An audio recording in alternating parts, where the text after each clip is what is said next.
அத்தை நாங்கள் கடைக்கு போகிறோம், நீங்களும் வரீங்களா? எனக்கு ஒரே மூட்டு வலியாக இருக்குமா, நீங்கள் போயிட்டு வாங்கம்மா. அத்தை ஷாப்பிங் போக கொஞ்சம் காசு செலவாகும், கொஞ்சம் காசு இருந்தால் கொடுங்க அத்தை. என்கிட்ட ஒத்த பைசா இல்லைம்மா, சுத்தமாக என்கிட்ட காசே கிடையாது. சரிம்மா பரவாயில்ல, நாங்கள் போயிட்டு வரோம். எப்படிம்மா இருக்க, நல்லா இருக்கியா? ஏதோ இருக்கேன்.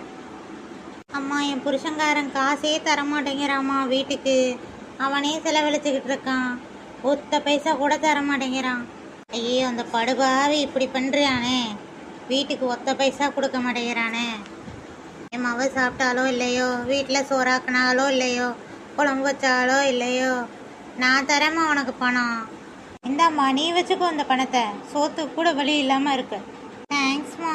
என்னங்க நான் பர்ஸ் எடுத்துகிட்டு வர மறந்துட்டேன், போய் எடுத்துகிட்டு வந்துடுறேன். அடிப்பாவி மாமியார் கிளவி, காசு இல்லை காசு இல்லைன்னு சொல்லிட்டு இப்போ எப்படி கொடுக்குறா பாரு.